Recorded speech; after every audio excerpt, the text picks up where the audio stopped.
রোজাদারের জন্য দুইটা আনন্দের বিষয় আছে। এক নাম্বার ফারহাতুন ইনদা ফিত্রিহি, যখন সে ইফতার খায়, রোজাদারের যারা রোজা রাখে তারা বুঝে এই আনন্দটা কতটুকু, ঠিক না? ও ফারহাতুন ইনদা লিকাই রাব্বিহি, আরেকটা আনন্দ আছে সারাদিন রোজা রাখার পরে ইফতার করার বিনিময়ে আল্লাহ তাআলা যখন হাশরের ময়দানে ডাক দিয়ে বলবে, হে রোজাদার আসো, আজকে তোমার সাথে আমার স্পেশাল সাক্ষাৎ। সুবহানাল্লাহ। রোজাদারের জন্য, এই ইফতারকারীর জন্য আল্লাহ তাআলা স্পেশাল সাক্ষাৎ করবেন। সুবহানাল্লাহ। হাতুন ইনদাহু লিকা রাব্বিহি, সেদিন আল্লাহর সাথে স্পেশাল দেখা করবে। এরপরে আল্লাহ নবী বলেন, ইন্না লিসাইমি ইনদা ফিতরাতিন লাদাওয়াতান মা তারুদ্দু, রোজাদাররা যখন ইফতার করার সময় আল্লাহর কাছে দোয়া করে, তখন আল্লাহ তাআলা ওই দোয়া কখনো ফিরে দেন না। সুবহানাল্লাহ। এজন্য ইফতার করার দরকার আছে না নাই? আপনি নিজে ইফতার করবেন। সর্বশেষ কথা, ইন্না লিল্লাহি ইনদা কুল্লি ফিতরাতিন উতাকা ওয়া যালিকা ফি কুল্লি লাইল। মনে রাখেন সর্বশেষ কথা বলে দেই, আল্লাহর হাবিব সাল্লাল্লাহু আলাইহি ওয়াসাল্লাম ডাক দিয়ে বলেন, প্রত্যেক দিন ইফতারের সময় আল্লাহ তাআলা অসংখ্য জাহান্নামীদেরকে জান্নাতের মধ্যে নিয়ে দেন ইফতারের সময়। এজন্য ইফতারটা করার সময় মহিলারা কইবেন যে তোমরা ঝাড়ু দেওয়া বন্ধ করো, গোছানো করো বন্ধ করো। আপনি ঘরে ইফতার করলে ছেলে মেয়েদেরকে নিয়ে একসাথে হাত তুলবেন। আল্লাহ, গত ইফতারে আমি আমার বাবার সাথে ইফতারটা করছিলাম, গত রমজানে আমি আমার ছেলেটাকে নিয়ে ইফতার করছিলাম, গত রমজানে আমার মাকে নিয়ে আমি ইফতার করছি, রোজা ছিলাম। আল্লাহ, এবছর নাই। আল্লাহ, আমি জানি না আমার মার কবরটা কি জান্নাতে আছে না জাহান্নামের মধ্যে আছে, আমার মা বাবার নামটা কি জান্নাতের খাতায় না জাহান্নামীদের খাতায়। আল্লাহ, আপনার হাবিব বলেছেন আপনি নাকি ইফতারের সময় অসংখ্য অগণিত জাহান্নামীদেরকে জান্নাতের মধ্যে নিয়ে দেন। আল্লাহ, আপনার কাছে একটা দরখাস্ত, আল্লাহ আপনি আমার মারে মাফ করে দিয়েন। পারবো না ইনশাআল্লাহ? আল্লাহ, আপনি আমার বাবারে মাফ করে দিয়েন। এটাই তারা পাবে, তারা আপনার কাছে টাকা চাইবে না। এই যে ওর সম্পত্তি রেখে গেছেন এগুলো দেওয়ার জন্য বলেন, শুধু এটা চাবেন। আর একটা রমজানে স্পেশাল কাজ হলো, রমজানের ভিতরে আরো কিছু আছে, কতটি কম লাইলাতুল কদর আছে না নাই? এই লাইলাতুল কদরের রাত্রে আল্লাহ তাআলা প্রথম আসমানে আসেন। আয়েশা বলেন, আলা মিন মুস্তাগফিরিন ফাগফির লাহু, নাইরি কেউ গুনাহগার নাই, আসো আমার কাছে আসো, আমি তোমাদেরকে গুনাহগুলো মাফ করে দেব। আলা মিন মুস্তারজিকিন ফারযুকুহু, আছুনি কেউ ক্ষুধার্ত, পেটের মধ্যে খাবার দরকার, রিজিকের অভাবওয়ালা কেউ আসুনি, আসো আমার কাছে চাও, আমি তোমাদের রিজিকের অভাব দূর করে দেবো। আলা মিন মুবতালিয়ান ফাওয়াফি, আসুনি কেউ অসুস্থ, আসুনি কেউ বিপদওয়ালা, আমার কাছে চাও, আমি তোমাদের বিপদ আপদ দূর করে দেবো। সুবহানাল্লাহ। কখন থেকে? একালি গুরুবিশ শামসি হাত্তা মাতলাইল ফাজর, সূর্য অস্তমিত যখন যায়, অর্থাৎ আসরের পরে মাগরিবের আগের থেকে নিয়ে একদম ফজর পর্যন্ত আল্লাহ এভাবে ডাকেন, আল্লাহ রে বান্দারা গুনাহগার নাই রে, আমারে ডাক, আমি তোর গুনাহ মাফ করে দেব। এ বান্দারা বিপদ বালা মুসিবত নাই, আয় আমার কাছে চা, আমি তোর মাফ করে দেব। সুবহানাল্লাহ। এই রমজান মাসে আরেকটা স্পেশাল কাজ, আল্লাহর ঘর তৈরি করা, আল্লাহর ঘর সাজানো। হযরত ওমরের জন্য একটা দোয়া হয় সব সময়, আলেমরা বলতে পারবে। আল্লাহর কাছে ওমররা দোয়া করে, হে আল্লাহ আপনি ওমরের কবরটার জান্নাতের কবরটাকে আলোকিত করে দেন, ওমর যেভাবে রমজান মাসে মসজিদের আলোকিত করছে। সুবহানাল্লাহ। কিভাবে? ওমরের তারাবি চালু করে দিয়েছে ওমর রাদিয়াল্লাহু তাআলা। ওমর কি করছেন? এই যে মসজিদের মধ্যে আমরা জামাতে তারাবি পড়ি না, এটা ওমর চালু করছেন। এই আল্লাহর ওমররে তুমি কবরটারে আলোকিত করে দাও, ওমর যেভাবে দুনিয়ার মসজিদরা আলোকিত করেছেন। অর্থাৎ দুনিয়ার মসজিদ যদি কেউ সুন্দর করে দেয়, আল্লাহ তাআলা তারে এই রমজান মাসে ওমর করছেন না, আল্লাহ তাআলা তার কবরটা সুন্দর করে দিবেন। সুবহানাল্লাহ।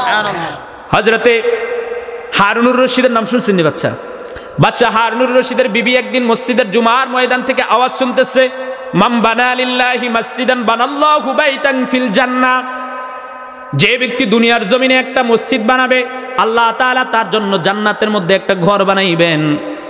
হারুনুর রশিদের বিবি তার স্বামীকে ডাক দিয়ে বলল, স্বামী গো আমার, আল্লাহ তাআলা তো আমাদেরকে সম্পদ কম দেন নাই, কোনো দিক দিয়ে কমতি নাই, আমার ইচ্ছা আমি ওই হুজুরের মতো একটা আমল করব, আমি আমার নিজস্ব টাকা দিয়ে, আমার নিজস্ব অর্থ দিয়ে, 1 টাকাও কারো থেকে নেব না, আমার নিজস্ব টাকা দিয়ে আমি আল্লাহর ঘর বানাবো, মসজিদ বানাবো। বলেন সুবহানাল্লাহ। কারো থেকে 1 টাকা নেব না, সব টাকা আমার থাকবে, আমার থাকবে। হারুন রশিদ ডাক দেয়া বলল, যাও কোনো সমস্যা নাই, তুমি বানাও না। উজির নাজিরদেরকে নিয়ে বসলেন, কর্মকর্তাদেরকে নিয়ে বসলেন, ডেকে বললেন, হে আমার বিবি, এই দুনিয়ার জমিনের মধ্যে একটা মসজিদ বানাবে, এই মসজিদের প্রত্যেকটা বালু কণা সব আমার বিবির টাকাতে হবে, 1 টাকাও কারো থেকে নিবে না। কন্ট্রাক্টর ঠিক করলেন, রাজমিস্ত্রি ঠিক করলেন, মসজিদের কাজকর্ম শুরু করে দিলেন। যেই আওয়াজ শুনে, যেই ওয়াজ শুনে হারুন রশিদের বিবি মসজিদ বানানোর জন্য নিয়ত করেছেন, ওই ওয়াজটা রাস্তার একজন ফকিরও শুনেছেন। ফকির শুনে তার দিলের ভিতরও আকাঙ্ক্ষা, আল্লাহ আমার যদি একটা তৌফিক থাকতো আমিও একটা মসজিদ বানাইতাম, কিন্তু আমার তৌফিক নাই। আমার গায়ে একটা পোশাকও ভালো পোশাক নাই, ছেঁড়া পোশাক। আমি প্রত্যেক দিন রাত্রে আমার একটা ইট আছে, এই ইটের মধ্যে মাথা দিয়ে আমি ঘুমাই। আমার একটা বালিশও নাই, আল্লাহু আকবার, বালিশও নাই, আমার একটা বালিশ নাই, আমার টাকা নাই, আমার জামাটা ছিঁড়া জামা, আমি কি দিয়া মসজিদ বানাবো? যখন ওই মসজিদের মধ্যে শুনছে যে একটা মসজিদ বানাবে তার জন্য জান্নাতের মধ্যে একটা ঘর বানাইবেন, এই লোকটার ফকিরের দিলের ভিতরে আকাঙ্ক্ষা, আবার বাচ্চা হারুন রশিদের দিলের ভিতরে আশা চলতেছে যে সেও একটা মসজিদ বানাবে। বাচ্চা হারুন রশিদের বিবি সব মাল সামানা দিয়ে দিলেন, একেবারে মসজিদের A to Z যা লাগে সব কিছু আমার থাকবে, আমার স্বামীরও থাকবে না, আমার ভাই ছেলে মেয়ে কারো থাকবে না, সব কিছু আমার সম্পদ। রাজমিস্ত্রিরা হারুন রশিদের বিবির সম্পদ দিয়ে সুন্দর করে মসজিদ বানাইতেছে। এমন সময় ওই যে ফকির মিসকিন, যে একটা ইটের মালিক, রাত্রিবেলা ইটের উপর মাথা দিয়ে ঘুমায়, সেই লোকটা আসছে, আইসা কন্ট্রাক্টরকে ডাক দিয়ে বলতেছে, ভাইরে তোমরা যে মসজিদরা বানাইতেছো এই মসজিদের মধ্যে আমার এই ইটটা লাগাইয়া দাও। বলেন সুবহানাল্লাহ, আমার ইটটা লাগাইয়া দাও, ইটটা লাগাও। লোকেরা ডাক দিয়ে বললো, না না, পারা যাবে না, কারণ হারুন রশিদের বিবির নিষেধ আছে। তিনি বলেছেন তিনার টাকা ছাড়া নাকি এই মসজিদের মধ্যে কারো টাকা পয়সা লাগানো যাবে না, এজন্য তোমার এটাও চলবে না। ফকির লোকটা ডাক দিয়ে বলল, ভাই রে, হারুন রশিদের বিবির তো সবই আছে, অসংখ্য অগণিত ইট দেওয়া, আমার এই ছোট্ট পুরাতন ইট দিলে তো তার আর বেশি কোনো ক্ষতি হয়ে যাবে না, তুমি এই ইটটা লাগাইয়া দাও। তারা কোনোভাবেই মানতেছে না, বলে যে না, হারুন রশিদের বিবি যদি শুনে তাহলে আমাদের সাথে রাগ করবে। একজন মিস্ত্রি এসে কানে কানে বলল, ভাই রে তুমি এই ফকিরটার সাথে কেন গেড়াগেড়ি করতেছ? সে দৈনিক আসতেছে একটা ইট লাগানোর জন্য, এতগুলো ইটের মধ্যে তার ইটটা কি দেখা যাবে নাকি? কেউ কি বলতে পারবে নাকি? তুমি এই ইটটা লাগাইয়া দাও, দেখবা হারুন রশিদের বিবি কিছুই বলবে না। ইটটা লাগাও, হারুন রশিদের বিবি কিচ্ছু কইতো না, তুমি এই ইটটা লাগাই দাও। কেউ জানতো না এটা ইটটা ফালাই দিলে কোনটা তার, এটা কি দেখা যাবে না? হাজার হাজার ইট লাগে একটা মসজিদ বানাইতে, তার একটা ইট দিয়ে আর কি হইব?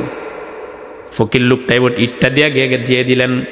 মসজিদের মধ্যে মসজিদ করাও শেষ হয়ে গেল, মসজিদের উদ্বোধন হলো, বড় বড় ওলামায়ে কেরাম এসে মসজিদের উদ্বোধন করে দিলেন। হারুন রশিদের বিবি খুব খুশি, খুব শান্তির একটা নিঃশ্বাস ফেলাইয়া বললেন, আল্লাহ অনেক দিন পরে একটা ভালো কাজ করেছি, এই মসজিদরা আমার অর্থায়নে হয়েছে, সুবহানাল্লাহ। মসজিদ বানানো শেষ, হারুন রশিদের বিবি রাত্রিবেলা স্বামী স্ত্রী একসাথে ঘুমাইলেন। ঘুমের মধ্যে স্বপ্নে দেখতেছে এত সুন্দর একটা ঘর, ওই ঘরের সামনে সে গেল, যাওয়ার পরে ঘরের সামনের দারোয়ানরা দরজাটা খুলে দিলেন, খুলে দিয়ে তাকে আপ্যায়ন করে বললেন যে বোন আপনি ভিতরে ঢুকেন, এই ঘরটা আপনার জন্য তৈরি করা। বলেন সুবহানাল্লাহ। হারুন রশিদের বিবি তাকিয়ে দেখতেছেন এই ঘরের মধ্যে যেই রুমগুলো আছে, এই ঘরের মধ্যে যেই প্রত্যেকটা কামরা আছে এক একটা খুবই সুন্দর, যত দেখে একটার চাইতে আরেকটা বেশি সুন্দর, একটার চাইতে আরেকটা বেশি সুন্দর। এভাবে প্রত্যেকটা রুমের মধ্যে ঘুরা ঘুরা দেখতেছেন। দূর থেকে তাকায় দেখে একটা কর্নারের মধ্যে একটা রুম দেখা যায়, ওই রুমটা আরো বেশি সুন্দর, আগের রুমগুলো উঠছে আরো বেশি সুন্দর। হারুন রশিদের বিবি দৌড়ে ওই রুমের মধ্যে গেলেন, দরজা যায় দেখে যে দরজা লাগানো, সুবহানাল্লাহ বলেন, দরজা লাগানো, তালা মারা, তালা মারা, তালা মারা, দরজা লাগানো, তালা মারা। দারোয়ানদেরকে সবাই ডাক দিয়ে বলছে, এই তাড়াতাড়ি দরজা খুল, আমার বিল্ডিং, আমার ঘর, আমার ঘরের ভিতরে তালা, আমি এই রুমে তাড়াতাড়ি ঢুকলাম, এটা খুব সুন্দর, এটা বাহির থেকে এত সুন্দর, ভিতরে জানি কত সুন্দর। দারোয়ান এসে বলে যে না না, এই রুমের মধ্যে আপনি ঢুকতে পারবেন না, এই রুম আপনার না। হঠাৎ করে ঘুম ভেঙে গেলেন। ঘুম ভাঙার পরে হারুন রশিদের বিবি কান্নাকাটি শুরু করে দিলেন, হায় হায় এটা আমি কি দেখলাম? হারুন রশিদ ডাক দিয়ে বলছে, তুমি কি দেখছো? বলে যে এমন এমন আমি একটা রুম দেখলাম, বিল্ডিং দেখলাম, ঘর দেখলাম অনেক সুন্দর, ওই ঘরের ভিতরে ঢুইকা আমি প্রত্যেকটা রুমে খুব সুন্দর করে দেখতেছি, আমার প্রাণ জুড়ে যায়, আমার চোখ শীতল হয়ে যায়, এত সুন্দর সুন্দর রুম। আমি যখন সামনের দিকে গেলাম, গিয়ে দেখলাম যে আর একটু সুন্দর, যতগুলো রুম আছে তার চাইতে সবচেয়ে বেশি একটা সুন্দর রুম একটা কর্নারে। ওই রুমের মধ্যে যখন আমি ঢুকতে গেলাম, আমাকে ঢুকতে দেওয়াই হয় নাই কেন? বাদশাহ হারুন রশিদ সাথে সাথে তাবির করার জন্য ওই যুগের শ্রেষ্ঠ আলেমদের কাছে গেলেন, কয়েকজন আলেমদেরকে খবর দিলেন, এই তোমরা কোথায় আছেন, আসেন, আমার বিবি একটা স্বপ্ন দেখছে এমন এমন, সে একটা রুমের ভিতরে, বিল্ডিং এর ভিতরে ঢুকছে, সবগুলো রুম নাকি তার, একটা রুমের ভিতরে তার ঢুকতে দেওয়া হয় নাই। সুবহানাল্লাহ বলতেন না? উলামায়ে কেরাম তাবির করে দিলেন, ও বাদশাহ হারুন রশিদের বিবি শুনেন, আপনি হয়তো দুনিয়ার জমিনে এমন কোন পুণ্যের কাজ করেছেন, ভালো কাজ করেছেন, যার বিনিময়ে আল্লাহ তাআলা আপনার জন্য জান্নাতের মধ্যে একটা ঘর বানাই দিয়েছেন। বলে যে হা হা, আমি তো এই মাত্র কয়েকদিন আগে দুনিয়ার জমিনে একটা মসজিদ বানাইছি, এর বিনিময়ে হয়তো আল্লাহ তাআলা জান্নাতের মধ্যে একটা ঘর বানাইছেন। তো বলে যে এই টাকার মধ্যে, এই মসজিদের মধ্যে কারো কোনো টাকা ছিল না, শুধুমাত্র আমার টাকা ছিল, কিন্তু আমার ওই ঘরের মধ্যে এক কোণারে আরেকজনের রুম, এটা কার? এটা কার? ওইটাও দুনিয়ার জমিনে যে হয়তো আরেকটা মসজিদ বানাইছে তার। হারুন রশিদের বিবির মাথা পাগল হয়ে গেছে।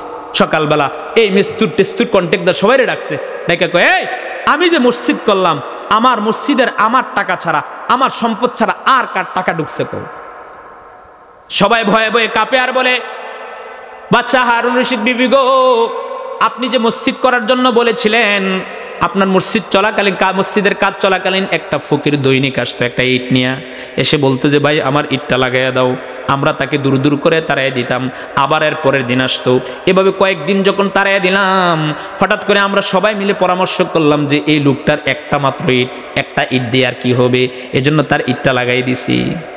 হারুন রশিদের বিবি ডাক দিয়ে বললে, ভাই রে, তোমরা হয়তো দুনিয়ার জমিনে এই লোকের একটা ইট চোখে দেখলা, কিন্তু আমি জান্নাতের মধ্যে এমন একটা ঘর দেখেছি, আমার সমস্ত রুমগুলোর মধ্য থেকে ওই ঘরের মধ্যে একটা রুম ছিল যে সমস্ত রুমগুলোর সৌন্দর্যটাকে হার মানাইয়া দিয়েছে। এই রুমটা হলো তার, এই রুমটা তার। এজন্য আল্লাহর ঘর কোনদিন একবার হলক করে বলে দিলাম, আখেরাতে আপনার সাথে সাক্ষাৎ হবে যদি মিথ্যা হয়। আল্লাহ আমার জিব্বার মধ্যে কাটা দেখ, দুনিয়ার জমিনে কেউ যদি 1 টাকাও আল্লাহর ঘরে মসজিদে দেয়, আল্লাহ তাআলা এটা কোনোদিন বিফলে দেবেন। 1 টাকাও যদি দেয়, এর বিনিময়ে আল্লাহ তাআলা জান্নাতের মধ্যে আপনার বাসস্থান বানাবেন। এটা আমি বলে দিয়ে গেলাম। হাশরের ময়দানে আমার সাথে আপনি ধরবেন যে তুমি কি বলছো, মিথ্যা বলছো। মাম বানা লিল্লাহি মাসজিদান বানাল্লাহু বাইতান ফিল জান্নাহ। আল্লাহর নবীর কথা সত্য, যে ব্যক্তি দুনিয়ার জমিনে আল্লাহর ঘর বানাবে, নির্মাণের কাজে সহযোগিতা করবে, আল্লাহ তাআলা তার জন্য জান্নাতের মধ্যে ঘর বানাবেন। দুঃখজনক বিষয় হচ্ছে রমজানে মানুষ নাচা গান করতে পারে না। রমজানে পুরুষ মহিলা অবৈধভাবে পরনারী পরপুরুষের সাথে, বেগানা নারী বেগানা পুরুষের সাথে অবাধ মিলামেশা করতে পারে না। এজন্য অনেক আত্মীয় আছে, অনেক পরিবার আছে যে রমজানে বিয়ে শাদী দেয় না, বিয়ে শাদী দিবে রমজানের আগে। এই শাবান মাসেই বিয়ে শাদী শেষ করা লাগবে। যত অনুষ্ঠান আছে, যত অনুষ্ঠান, নাচ গানের আয়োজন আছে, সব কিছু এই রমজানের আগে শেষ করতে হবে, নয়তো রমজানের পরে। কারণ অবৈধ কাজ তো আর রমজানে করা যায় না। যত নিত্য, যত অবৈধ মিলামেশা, যত খারাপ কাজ আছে, সব রমজানের আগে শেষ করতে হবে। রমজান আসলে সকাল থেকে নিয়ে সন্ধ্যা পর্যন্ত না খেয়ে থাকবো, বিকালবেলা সুন্দর করে ইফতার করব, এটাই আমাদের কাজ। রমজানের পরে আবার শুরু করব। কিন্তু আল্লাহর নবী রমজানের 2 মাস আগ থেকে, একদম 2টা মাস আগ থেকে আল্লাহর কাছে দোয়া করতেন, আল্লাহ আপনি আমারে রজব এবং শাবান মাসের বরকত দেন, আর রমজান পর্যন্ত আমারে পৌঁছে দেন, নেক হায়াত দেন। অর্থাৎ অনেক কেমন গুরুত্ব রমজানের। তো যাই হোক, সামনে যেহেতু রমজান, 2-4টা কথা বলবো। প্রাসঙ্গিক যদি কোনো আলোচনা আসে, গুরুত্ব সহকারে আলোচনা করার চেষ্টা করবো ইনশাআল্লাহ। আল্লাহ তাআলা আমাকে বুঝার তৌফিক দান করুক, সকলে না আমিন। আমি আপনাদের সামনে পবিত্র কালামে হাকিম থেকে একটা আয়াত তেলাওয়াত করেছি। আল্লাহ তাআলা আয়াতের মধ্যে বলেন, ইয়া আইয়ুহাল্লাযীনা আমানু কুতিবা আলাইকুমুস সিয়ামু কামা কুতিবা আলাল্লাযীনা মিন ক্বাবলিকুম লাআল্লাকুম তাত্তাকুন। হে ঈমানদার, হে মুমিন, আমি তোমাদের উপর রোজা ফরজ করছি, কারণ তোমাদের পূর্ববর্তী ওয়ালাদেরকেও রোজা ফরজ করা হয়েছিল, যাতে করে তোমরা মুত্তাকি হয়ে যাও। অর্থাৎ রমজান এমন একটি বিষয়, এমন একটি ইবাদত, যে ইবাদতটা করলে মুত্তাকি হওয়া যায়। কি হওয়া যায়? মুত্তাকি হওয়া যায়। তো মুত্তাকিদের কিছু স্পেশাল বৈশিষ্ট্য আছে। মুত্তাকিরা আল্লাহকে ভয় করবে। মুত্তাকিরা কি করবে? আল্লাহকে ভয় করবে। আমার পূর্বে মাকসুদুল আলম সাহেব উনি মুত্তাকিদের বৈশিষ্ট্য নিয়ে আলোচনা করছেন। মুত্তাকিরা আল্লাহকে ভয় করবে। আর এই রমজান আসলে আল্লাহ তাআলা অটোমেটিকলি এমনিতেই মানুষের দিলের ভিতরে আল্লাহর ভয় ঢুকিয়ে দেয়। সুবহানাল্লাহ। মুত্তাকিদের অনেকগুলো বৈশিষ্ট্য আছে। তার মধ্যে একটা বৈশিষ্ট্য হলো মুত্তাকিরা আল্লাহরে ভয় করে। কাকে ভয় করে? আল্লাহকে ভয় করে। কেমন ভয়? হযরতে ওমর রাদিয়াল্লাহু তাআলা আনহু যখন ক্ষমতায় ছিলেন, ওমর রাদিয়াল্লাহু তাআলা আনহুর নিয়মিত স্বভাব ছিল তিনি গ্রামে গ্রামে ঘুরে ঘুরে দেখতেন কে অসুস্থ আছে, কে বিপদের মধ্যে আছে, কে পেরেশানির মধ্যে আছে, কেউ না খেয়ে আছে। এটা ওমর রাদিয়াল্লাহু তাআলা আনহু ঘুরে ঘুরে দেখতেন। গ্রামের মধ্যে কে না খেয়ে আছে কিনা, কে অসুস্থ আছে কিনা, কোনো বিপদে আছে কিনা ঘুরে ঘুরে দেখতেন।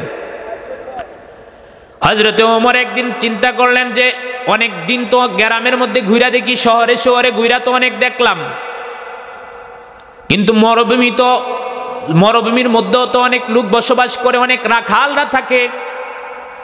একটা বারও তো মরুভূমির মধ্যে যাইয়া খবর নিয়ে দেখতে পারি নাই মরুভূমির ভাইয়েরা কেমন আছে, তারা কি খাইতে পায় কি না পায়, তারা কি সুস্থ না অসুস্থ। এই চিন্তা করে হযরত ওমর রাদিয়াল্লাহু তাআলা আনহু মরুভূমিতে ঘুরে ঘুরে দেখবেন এজন্য রওনা দিলেন। মরুভূমিতে গেলেন, কিছু পানি নিয়ে গেলেন, সাথে কিছু খেজুর নিয়ে গেলেন। রাস্তার মধ্যে যদি পিপাসা লাগে পানি খাবে, পেটের মধ্যে যদি ক্ষুধা লাগে খেজুর খাবেন। মরুভূমির মধ্যে যারা সৌদি আরব গিয়েছেন, মরুভূমি অনেক উত্তপ্ত, অনেক গরম, উপরে সূর্যের তাপ, নিচের উত্তপ্ত বালু। কিছু দূর যাওয়ার পরে কিছুক্ষণ থাকার পরে হযরত ওমর রাদিয়াল্লাহু তাআলা আনহুর পিপাসা লাগে। সাথে যেই পানি ছিল ওই পানিটা খেয়ে শেষ করে ফেলেন। আর পানি খাওয়ার মতো পানি হযরত ওমরের কাছে নাই। হযরত ওমর টেনশনের মধ্যে পড়ে গেছেন, কোথায় পানি পাবো, কোথায় পানি পান করব। টেনশনের মধ্যে পড়ে গেছেন, কোথায় পানি পাওয়া যায়। ডানে তাকাইলে মরুভূমির মরীচিকা দেখা যায়, বামে সামনে পিছনে তাকাইলে শুধু মরুভূমির মরীচিকা দেখা যায়, কোথাও পানি নাই। হঠাৎ করে তাকিয়ে দেখে একটা মরুভূমির মধ্যে রাখাল দেখা যায়, যে বকরি, ভেড়া, দুম্বা, উট এগুলো চড়ায়, ঘাস খাওয়ায়। রাখাল ময়দানে মরুভূমির মধ্যে বকরিদেরকে ঘাস খাওয়ায়, গরু ছাগল ধরে ধরে ঘাস খাওয়ায় আছে না, তাদেরকে রাখাল বলা হয়। রাখালকে দেখে হযরত ওমর খুশি হলেন। ওমর ডাক দিয়ে বলতেছে, বাইরে তোমার কাছে কি পানি আছে নাকি? আমার খুব পিপাসা পেয়েছে, একটু পানি দাও। ছেলেটা ডাক দিয়ে বলল, হুজুর কে আপনি? আমি আপনাকে চিনি না। আজকে দুপুর থেকে আমারও পানি শেষ হয়ে গেছে, আমার পানি নাই, আপনাকে দেওয়ার মতো পানি আমার কাছে নাই। হযরত ওমর ডাক দিয়া বলল, তুমি আমাকে এক ফোঁটা পানি হইলেও দাও, আমার খুব পিপাসা পেয়েছে, পানির পিপাসায় আমার গলা ফেটে যাচ্ছে, একটু পানির ব্যবস্থা করে দাও। ছেলেটা ডাক দিয়া বলল, আশেপাশে কোথাও কোনো কূপের ব্যবস্থা নাই, পানির ব্যবস্থা নাই, আমি যে আপনাকে পানি দেব এমন কোথাও কোনো ব্যবস্থা নাই, বরং আপনি অন্য কোথাও তালাশ করেন, কোথাও পানি আছে কিনা দেখেন। হযরত ওমর বলল, এই মরুভূমির মধ্যে আমি কার কাছে যাব, কোথায় যাব, তুমি আমাকে একটু ব্যবস্থা করে দাও। ছেলেটা বলল, না না, আমার কাছে কোনো পানি নাই। ওমর বকরির দিকে তাকায় দেখলেন অনেক বকরিগুলোর দুধ দেয়, ছাগল দুধ দেয়, ছাগিগুলা দুম্বাগুলো দুধ দেয়। হযরত ওমর ডাক দিয়ে বলল, ভাই রে, এই যে বকরিগুলো দেখা যায় এর মধ্য থেকে একটু দুধ দহন করে তুমি আমাকে দাও, আমি ওই দুধটা পান করে আমার পিপাসা নিবারণ করব। ছেলেটি ডাক দিয়া বলল, না না না, আমি পারবো না, কারণ আমার মালিক আমাকে এই দুধ থেকে দহন করে কাউকে দেওয়ার জন্য অনুমতি দেয় নাই, আমার মালিক আমাকে অনুমতি দেয় নাই, এজন্য আমি আপনাকে দুধ দিতে পারবো না। হযরত ওমরের মনে একটা কল্পনা বাসলো, হ্যাঁ এটা আবার কেমন ছেলে, মালিক দেয় না বলে সে আমাকে পানি দিবে না, দুধ দিবে না, মালিক নাকি অনুমতি দেয় নাই, আচ্ছা আমি তাকে একটা পরীক্ষা করে দেখি। হযরত ওমর আবার ডাক দিয়ে বলেন, ভাই তুমি আমাকে দুধ দাও, দরকার হয় আমি তোমাকে দুধের মূল্য দিয়ে দেব, তুমি ওই মূল্যটা তোমার মালিককে দিয়ে দিও। ছেলেটা ডাক দিয়ে বলল, না না, আমার মালিক আমাকে দুধ বিক্রি করার অনুমতি দেয় নাই। হযরত ওমরের মনের ভিতরে আরো কৌতূহল জাগলো, আমি এই ছেলেটা কেমন পরীক্ষা করা লাগবে। তারপরে আবার তাকে লোভ দেখানো শুরু করে দিলেন। বললেন, ভাই রে, তুমি আমাকে এই দুধরা দহন করে ওই দুধরা বিক্রি করে তোমার টাকাটা তুমি নিয়ে নিও, এটা মালিককে দেওয়ার দরকার নাই, আমি কারো কাছে বলবো না। ছেলেটা ডাক দিয়ে বলল, না না, এটাও আমার পক্ষে সম্ভব না, কারণ আমার মালিক আমাকে অনুমতি দেয় নাই।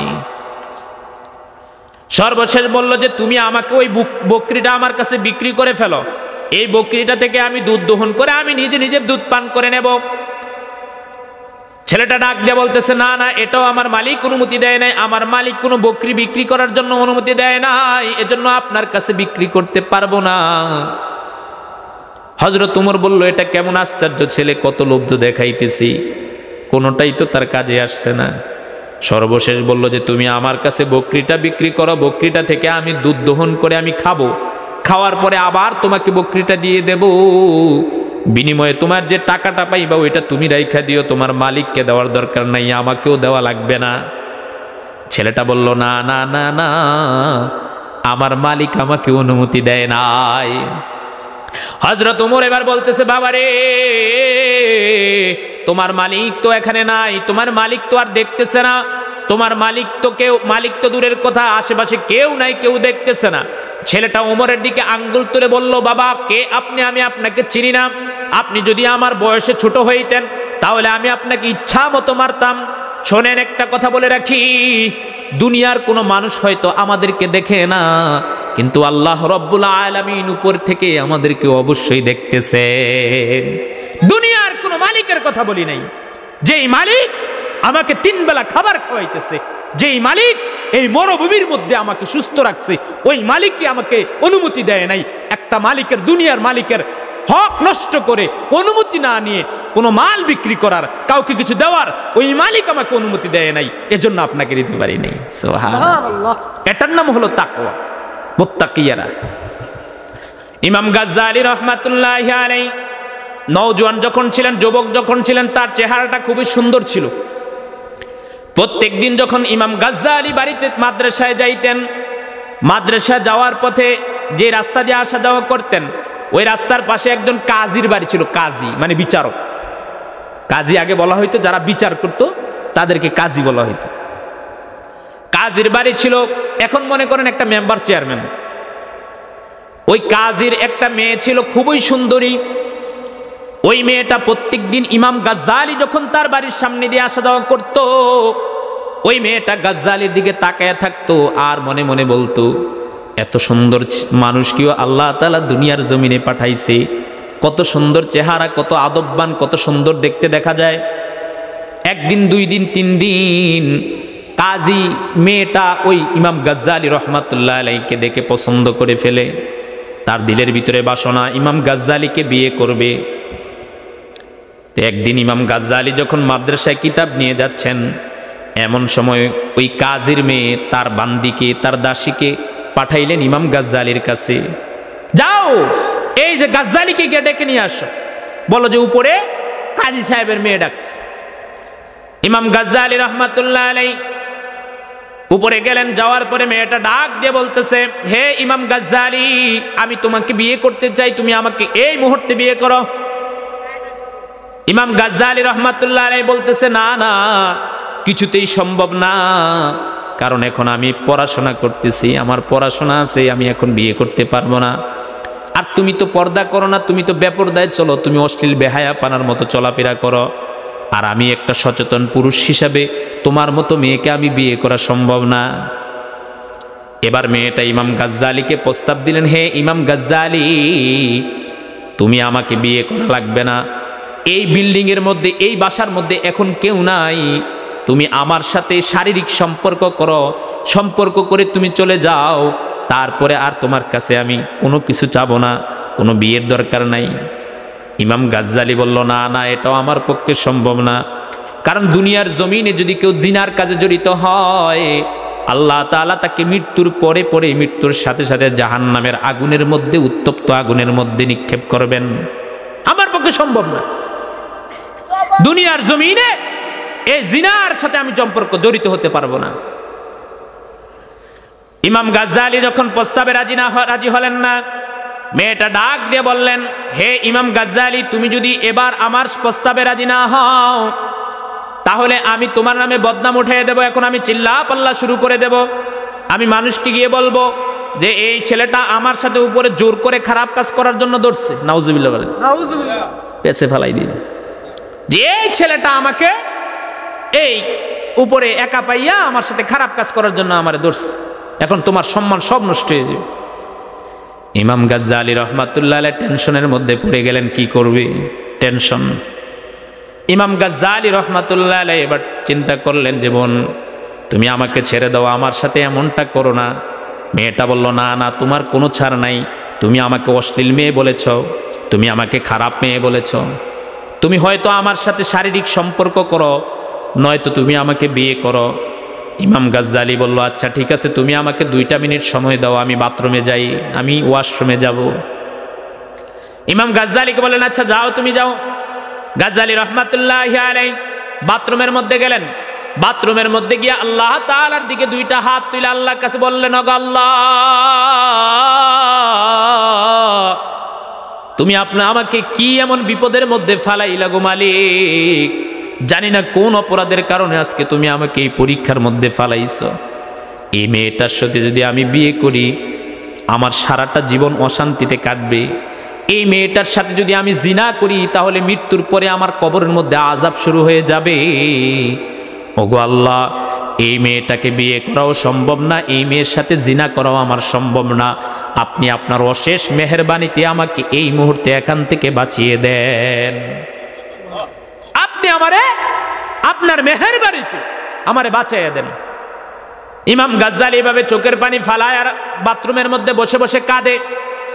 হঠাৎ করে তাকিয়ে দেখে বাথরুমের কমোটের দিকে নজরটা যায়।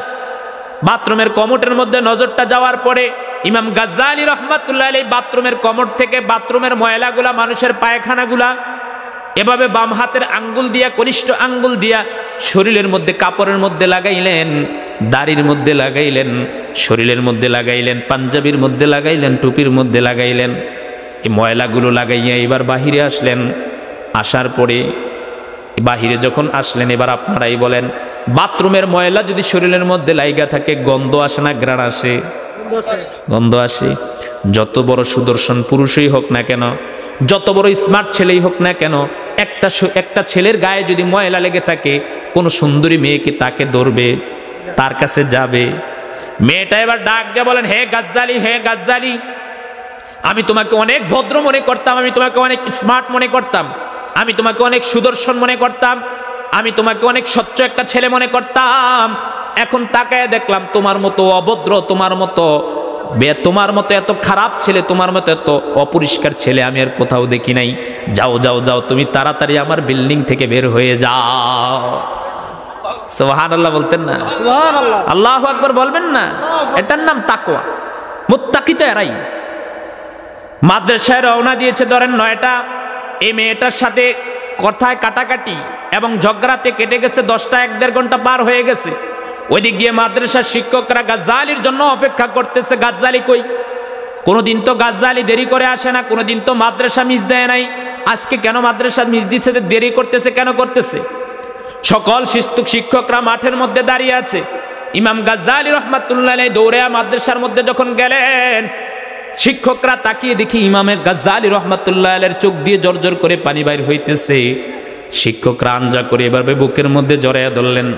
ইমাম গাজ্জালি এভাবে বুক থেকে দূর দূর করে ঠেলে দিতেছেন আর বলতেছেন, হুজুর আমার শরীরের সাথে লাগবেন না, আমার শরীরের সাথে লাগবেন না। বাবারে কেন লাগবো না, কেন লাগবো না? হুজুর আমার শরীরের মধ্যে ময়লা লেগে আছে। ইমাম গাজ্জালি রহমাতুল্লাহ আলাইহির শিক্ষকরা সেদিন ইমাম গাজ্জালিকে ডাক দিয়ে বললেন, হে গাজ্জালি রে, তুমি তো দেখতেছো তোমার শরীরের মধ্যে মানুষের ময়লা লেগে আছে, আর আমরা তো দেখতেছি তোমার শরীর থেকে মেশকো আম্বরের ঘ্রাণ আসতেছে। মানুষের ময়লাটাকে আল্লাহ তাআলা একটা মুত্তাকির আল্লাহর ভীতির কারণে এই ময়লা পায়খানা যেখানে দুর্গন্ধ আসে একটা গুনাহ থেকে বাঁচার জন্য আল্লাহ তাআলা এটা মেশকা আম্বরে পরিণত করে দিয়েছে। এটার নাম মুত্তাকি, এরার নাম মুত্তাকি। ইমাম আবু হানিফা রাহমাতুল্লাহি আলাইহি ছাত্র বয়সে যখন ছাত্র ছিলেন একটা মসজিদের মধ্যে নামাজ পড়াইতেন, মক্তব পড়াইতেন।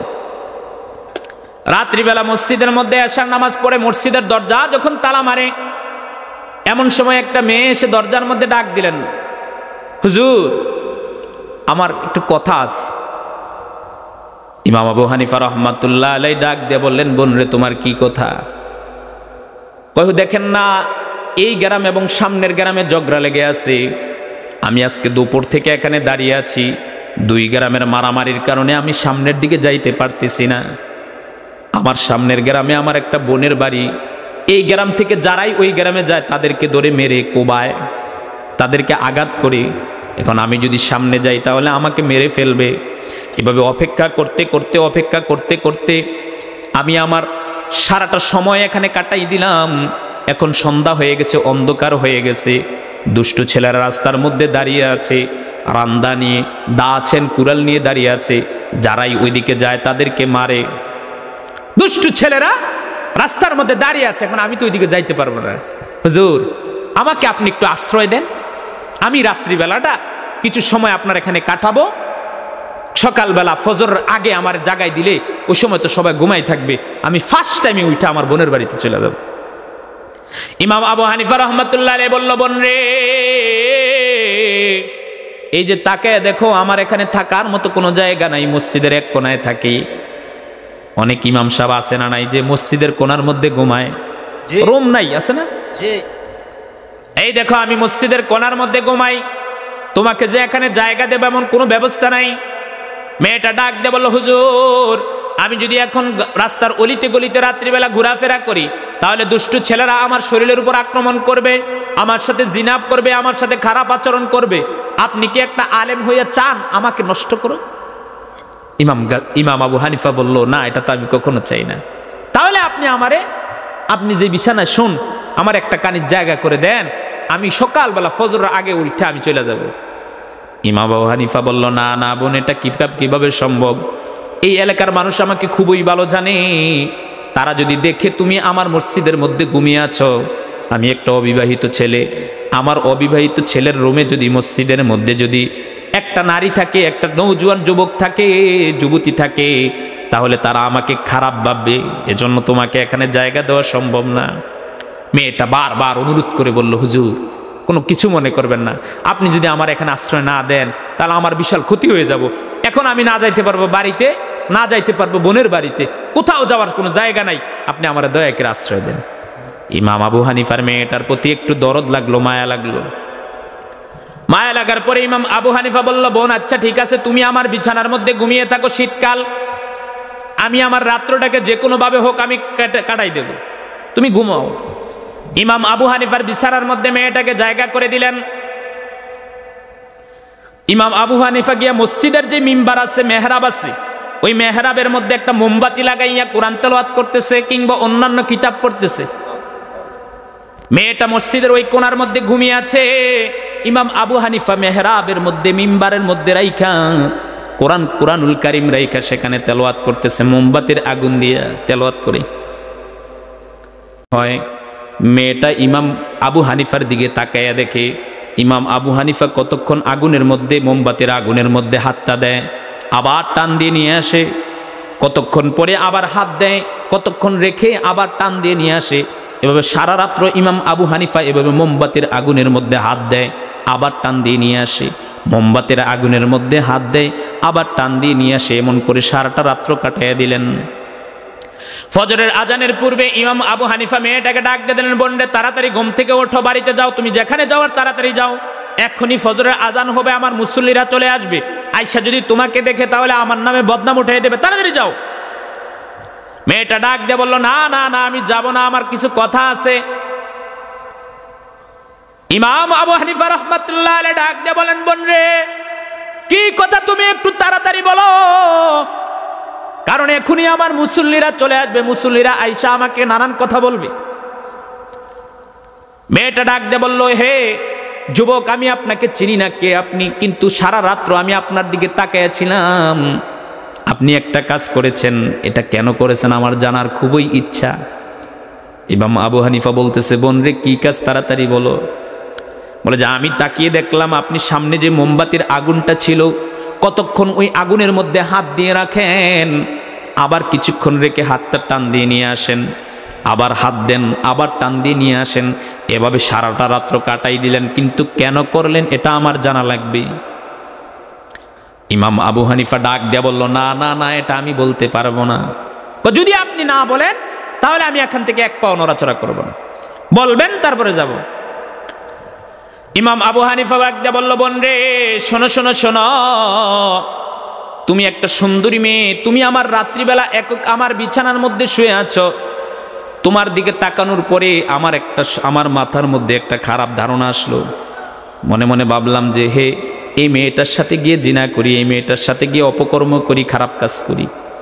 তখনই আমার সামনে যে মোমবাতির আগুনটা দেখলাম, ওই আগুনটা দেখে আমার হাসরের ময়দানে আমার মৃত্যুর পরে যে আগুনে জ্বলতে হবে, জিনার কারণে যে আগুনে জ্বলতে হবে, ওই আগুনের কথা মনে পড়ে যায়।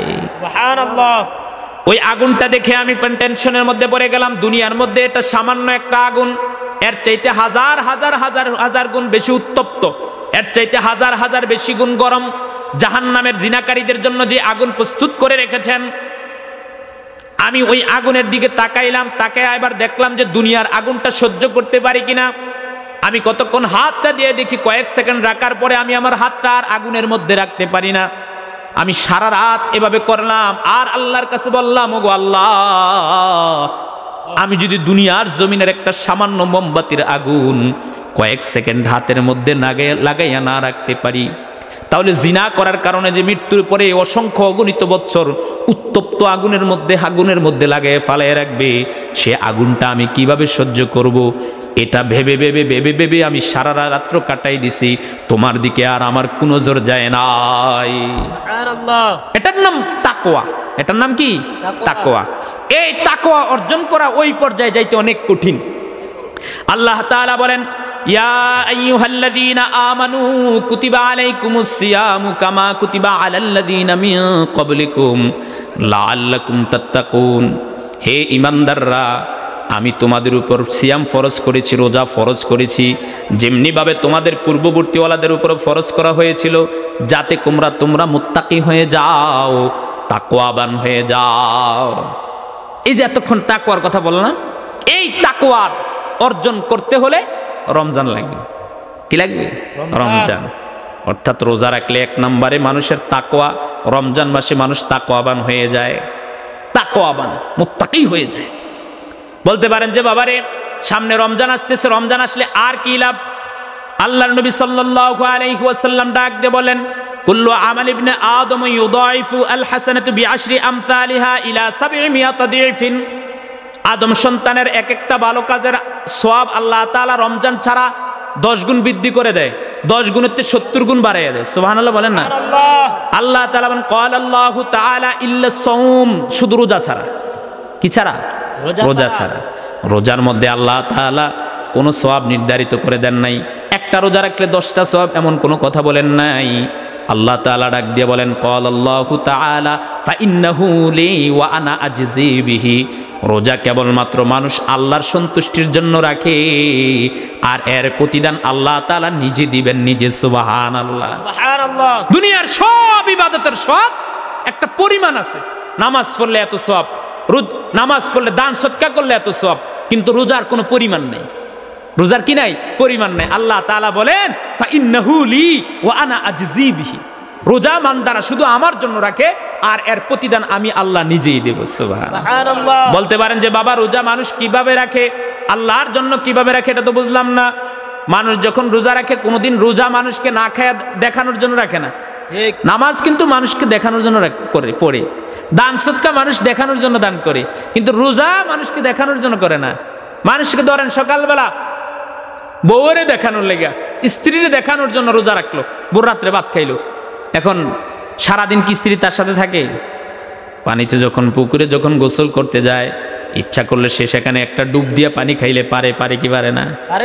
ঘরের মধ্যে যখন ঘুমায়, ঘরের মধ্যে কেউ থাকে না, তখন সে 2 লোকমা খানা খাইলে পারে কি পারে না?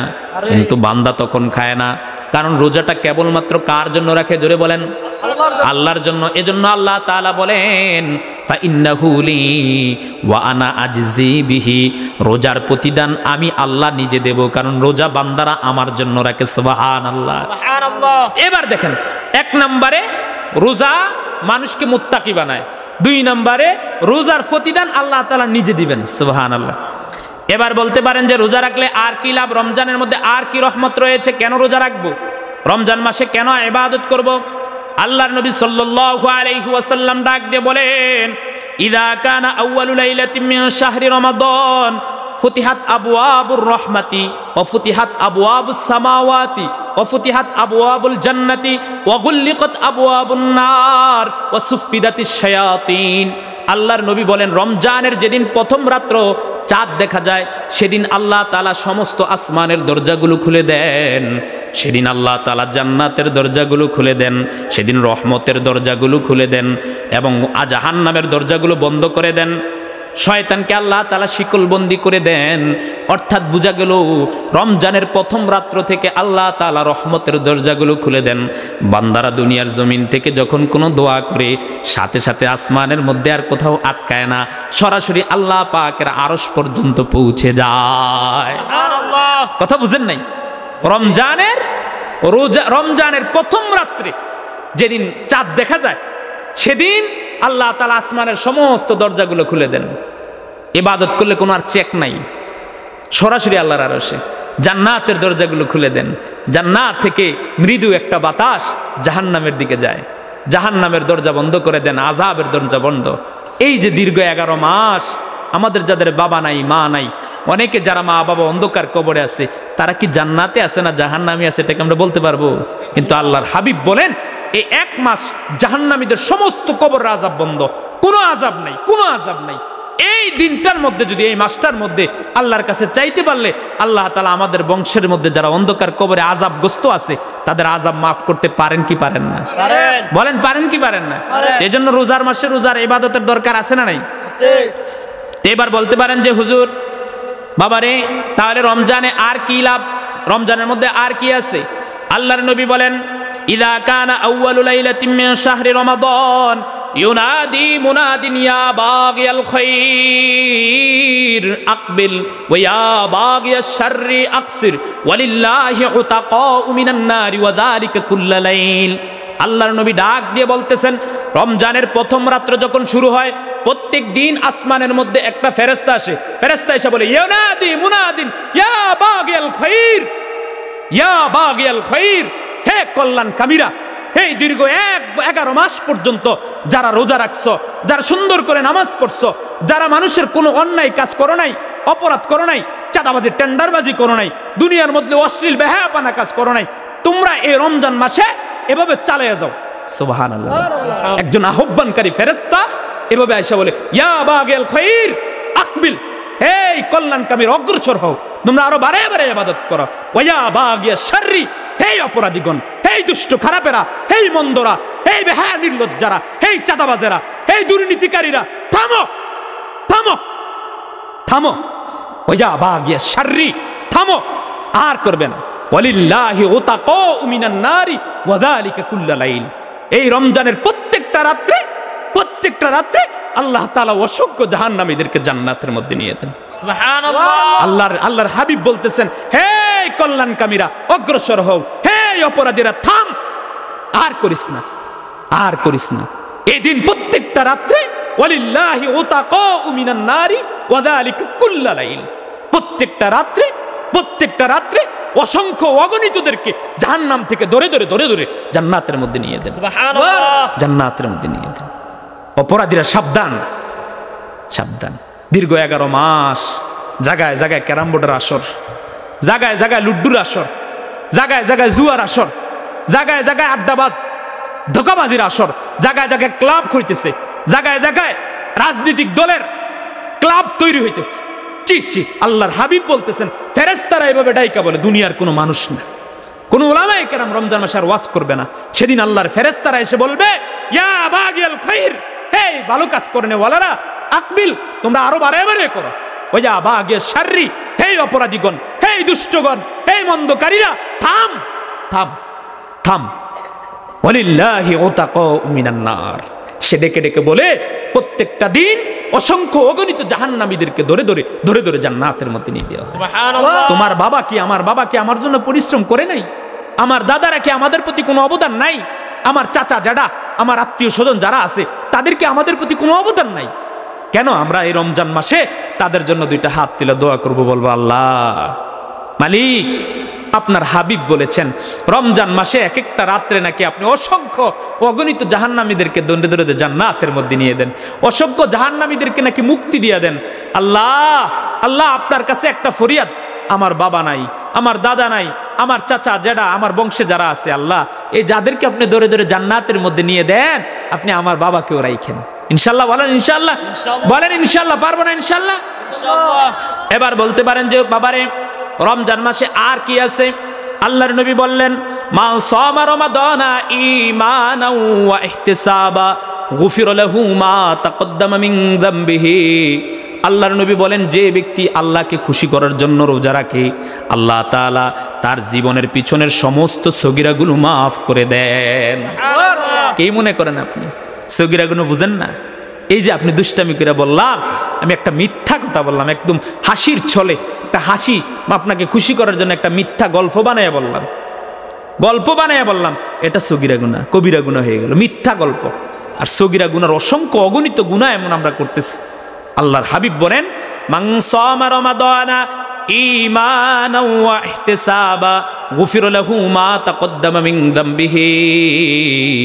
যে ব্যক্তি রমজানের মধ্যে রোজা রাখবে আল্লাহকে খুশি করার জন্য, তার অতীতের সমস্ত সগীরা গুনাহ আল্লাহ তাআলা মাফ করে দিবেন। বলেন সুবহানাল্লাহ। এবার বলতে পারেন যে বাবারে আর কি লাভ? রমজান মাসের মধ্যে আর কি রয়েছে? আল্লাহর নবী বলেন, ইন্না ফিল জান্নাতি বাবান ইউকালু লাহুর রায়্যান। আল্লাহর নবী বলেন, জান্নাতের মধ্যে একটি দরজা রয়েছে যার নাম হলো রায়্যান। জোরে বলেন, নাম কি? জোরে বলেন না, নাম কি? রায়্যান একটা দরজা, রায়্যান একটা দরজা। আল্লাহর নবী বলেন, ইয়াদখুলু মিনহু সাইমুনা ইয়াওমাল কিয়ামাহ লা ইয়াদখুলু মিনহু আহাদুন গায়রুহুম। এই দরজা দিয়ে শুধুমাত্র রোজাদারেরা প্রবেশ করবে। এখানে কোনো নামাজি ঢুকতে পারবে না, এখানে কোনো জাকাত দেনেওয়ালা ঢুকতে পারবে না, এখানে কোনো সমাজসেবক ঢুকবে না, এখানে কোনো হজকারী ঢুকবে না। এই দরজাটা কেবলমাত্র রোজাদারের জন্য তৈরি করা। বলেন আল্লাহু আকবার। কার জন্য? রোজাদার। স্পেশাল একটা দরজা, স্পেশাল গেট, স্পেশাল গেট। এই গেটটা কার জন্য রাখছেন? রায়্যান, রোজাদারের জন্য। গেটের নাম কি? রায়্যান। যেটা বলেন না, রায়্যান। এই রোজাদার ঢুকার পরে এ দরজা বন্ধ। আল্লাহর নবী কি বলেন? লা ইয়াদখুলু মিনহু আহাদুন গায়রুহুম। রোজাদার ঢুকার পরে দরজাটা বন্ধ হয়ে যায়, তখন আর কেউ ঢুকতে পারবে না। সুবহানাল্লাহ। রমজান খামখেয়ালি মনে করেন। আল্লাহর নবী সাল্লাল্লাহু আলাইহি ওয়াসাল্লাম এবার আরো বলেন, বলে বাবারে আর কি রমজানে? قال النبي صلى الله عليه وسلم ما من عبد يصوم يوما في سبيل الله إلا باعد الله بذلك اليوم وجهه عن النار 70 خريفا। আল্লাহর নবী সাল্লাল্লাহু আলাইহি ওয়াসাল্লাম ডাক দিয়ে বলেন, কোন ব্যক্তি যদি একমাত্র আল্লাহর খুশির জন্য রোজা রাখে, আল্লাহ তাআলা তার থেকে 70 বছরের জাহান্নামটাকে দূরে সরিয়ে দিবেন। সুবহানাল্লাহ। এই জাহান্নামটাকে, এই যে এখন আসি, একদিন রোজা রাখলে, একটা দিন আপনি রোজা রাখলেন, এই একদিন রোজার কারণে এই জাহান্নামটা এখানে ছিল। আপনি 70 বছর লাগলে যেখানে যাইতে, 70 বছর হাঁটলেন। একটা অন্য হাদিসের মধ্যে আছে, একটা গোরব, একটা কাক কিয়ামত পর্যন্ত যদি দৌড়ায়, কিয়ামত পর্যন্ত তাকে হায়াত দিলে, সে উঠতে উঠতে উঠতে উঠতে যতটুকু যাওয়াইতে পারে, ঠিক একদিন আল্লাহকে খুশি করার জন্য রোজা রাখলে, একদিন রোজা রাখলে আল্লাহ তাআলা ওই পরিমাণ তার থেকে দূরে জাহান্নামটা নিয়ে যান। সুবহানাল্লাহ। খামখেয়ালি মনে করছেন? কি মনে করেন আপনি? রোজা রাখার দরকার আছে না নাই? আছে। একটা কথা হলো 70 বছর, বেশি দরকার নেই। হায়াত মানুষের পায়ে কয় বছর? 70 বছর আপনার থেকে জাহান্নাম থেকে দূরে সরাই দিবেন। আর একটা কথা হইলো, একটা গোরব, একটা কাক যদি উঠতে উঠতে উঠতে উঠতে কিয়ামত পর্যন্ত তাকে হায়াত দেওয়া হয়। কিয়ামত পর্যন্ত যদি সে উঠতে উঠতে যায়, সে যতটুক যাবে, একদিন রোজা রাখলে, মাত্র একদিন, বেশি না, একদিন আল্লাহকে খুশি করার জন্য রোজা রাখলে আপনার থেকে জাহান্নামটা এত দূরে সরে যাবে। সুবহানাল্লাহ, এত দূরে সরে যাবে। এবার বলতে পারেন যে আর কি লাভ? আল্লাহর নবী সাল্লাল্লাহু আলাইহি ওয়াসাল্লাম ডাক দিয়ে বলেন, মান কানা মিন আহলিস সালাতি দুইয়া মিন বাবিস সালাহ, ওয়া মান কানা মিন আহলিল জিহাদি দুইয়া মিন বাবিল জিহাদ, ওয়া মান কানা মিন আহলিস সিয়ামি দুইয়া মিন বাবির রায়্যান, ওয়া মান কানা মিন আহলিস সাদাকাতি দুইয়া মিন বাবিস সাদাকা। যে ব্যক্তি নামাজ পড়ে, নামাজের জন্য একটা দরজা আছে, নামাজিদের জন্য জান্নাতের মধ্যে একটা গেট আছে, তাকে ওই গেট ডাকে ডেকে বলে, এ নামাজি, এই না দুনিয়ার জমিনে যে নামাজ পড়ছো তুমি, আসো, তোমার জন্য হাদা খায়র, এটা তোমার জন্য কল্যাণ, তুমি এই দরজা দিয়ে ঢুকো, এই দরজা দিয়ে। যখন সে রোজা সদকা করে, দান সদকা করলে, দান সদকাকারীদের জন্য একটা দরজা আছে, তাকে এভাবে ডেকে ডেকে বলে, হে সদকাকারী, দান সদকা যে করছো, এটা দিয়ে ঢুকো। ওমান কানা মিন জিহাদ, যে ব্যক্তি জিহাদ করলো, দুইয়া মিন বাবিল জিহাদ, তার জন্য একটা দরজা ডেকে বলে, এই তুমি এদিক দিয়ে আসো। আল্লাহর নবী বলেন, ওমান কানা মিন সিয়াম, ওমান কানা মিন আহলি সিয়াম দুইয়া মিন বাবির রায়্যান। যারা দুনিয়ার জমিনে রোজা রাখে তাদের জন্য স্পেশাল দরজা রায়্যান। রায়্যান ডেকে ডেকে বলে, রায়্যান ডেকে ডেকে বলে, ইয়াকুলু ইয়া আব্দুল্লাহ, ইয়াকুলু ইয়া আব্দুল্লাহ হাযা খায়র। এই রোজার ওই দরজাটা ডেকে ডেকে কি বলে শুনেন, এই আল্লাহর বান্দা, ইয়া আব্দুল্লাহ, হে আল্লাহর বান্দা, এই যতগুলো দরজা আছে তোমার জন্য সবচাইতে দামি দরজা হলো রায়্যান। সুবহানাল্লাহ, এগুলো না, এটা দিয়ে তুমি ঢুকে, এটা দিয়ে ঢুক।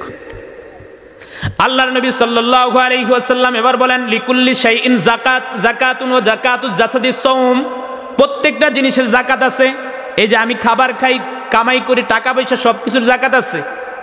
এখন আল্লাহ তাআলা যে আপনাকে দুনিয়া থেকে মৃত্যু পর্যন্ত একটা শরীর দিলেন, শরীরের মধ্যে হাত দিলেন, পা দিলেন, অঙ্গ প্রত্যঙ্গ দিলেন, চোখগুলো দেখার জন্য দিলেন, একটা জিহ্বা দিলেন, কত বড় নিয়ামত।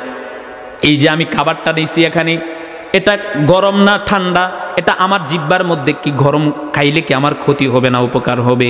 জিহ্বার মধ্যে দেওয়ার সাথে সাথে এটা আমার জিহ্বা অনুভব করতে পারতেছে যে না, এটা তোমার জন্য ক্ষতিকর অথবা তোমার জন্য উপকার।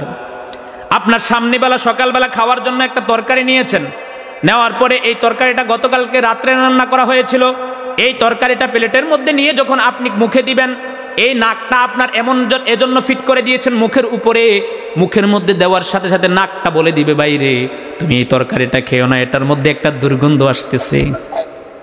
যদি নাকের মধ্যে সর্দি লেগে থাকে, জিহ্বার মধ্যে দেওয়ার সাথে সাথে এই জিহ্বাটা বলে দিবে এই তরকারিটা তিতা, এই তরকারিটা টক হয়ে গেছে, এটা আর খাওয়া যাবে না। এই অঙ্গ প্রত্যঙ্গ আপনি কয় টাকা দিয়ে বানাইলেন হলে বলেন? কয় টাকা দিলে আপনি একটা জিহ্বা আমার কিনে দিতে পারবেন বলেন? আপনি বলেন আমি দিই। কয় টাকা দিলে এই যে নিঃশ্বাসটা নিতেছেন, এক একটা নিঃশ্বাস নেওয়ার জন্য বাংলাদেশে সর্বনিম্ন নিঃশ্বাস নিবেন, একদিনের নিঃশ্বাস নেওয়ার জন্য 30,000 টাকা। একদিন নিঃশ্বাস নিবেন, একদিন। কয়দিন? একদিন। একদিন নিঃশ্বাস নিবেন শুধু, এই যে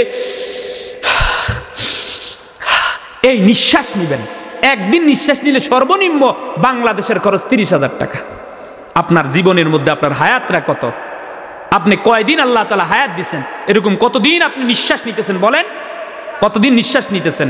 প্রত্যেকটা নিঃশ্বাসের বিনিময়ে আপনি আল্লাহরে কি দিচ্ছেন? আল্লাহ বলেন কিচ্ছু দেওয়া লাগবে না।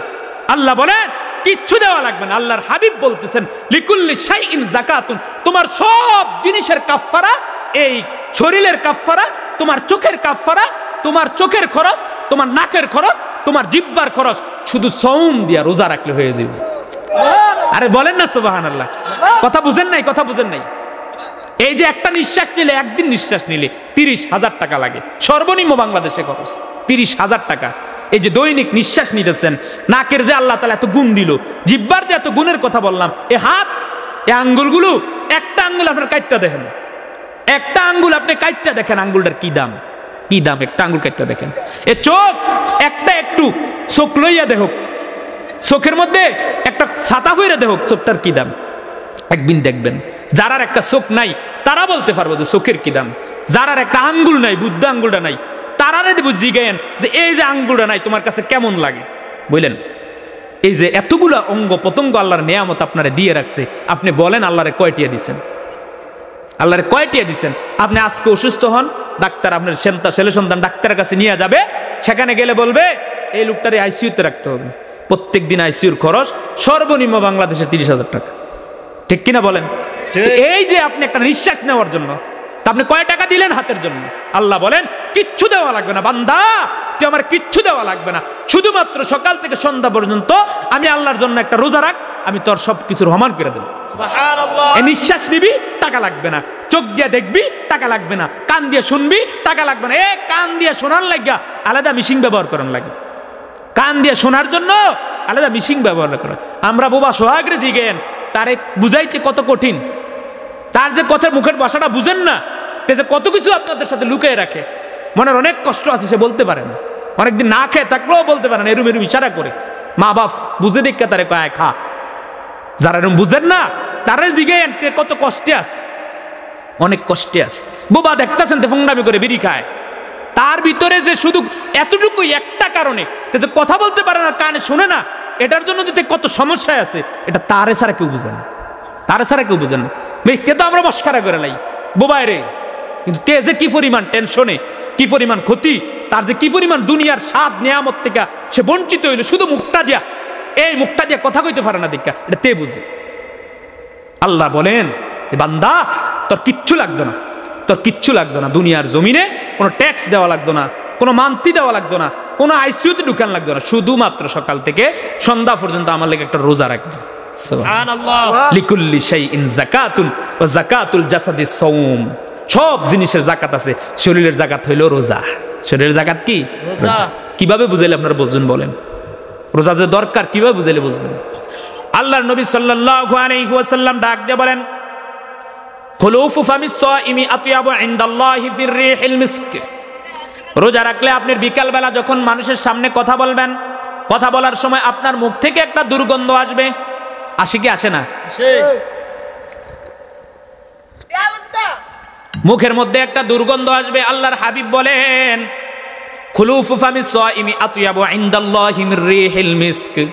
যে ব্যক্তির মুখ থেকে এভাবে দুর্গন্ধ আসবে, আল্লাহর হাবিব বলেন ওই ব্যক্তির মুখের দুর্গন্ধটা আল্লাহ তাআলার কাছে মেশক আম্বরের চাইতেও বেশি দামি। সুবহানাল্লাহ। আপনার কাছে একটা একেবারে বুমিয়ে উঠে একটা গন্ধ, আমার কাছে এই গন্ধটা শুনলে বুমিয়ে পড়ে, কিন্তু আল্লাহ বলেন যে না, রোজা রাখা যে তোমার মুখটা যে একেবারে শুকিয়ে গেল, বিকেলে যে গন্ধটা আসে এটা আমার কাছে আতয়াবু ইনদাল্লাহি মির রিহিল মিস্ক, মেশক আম্বরের চাইতে উত্তম। সুবহানাল্লাহ।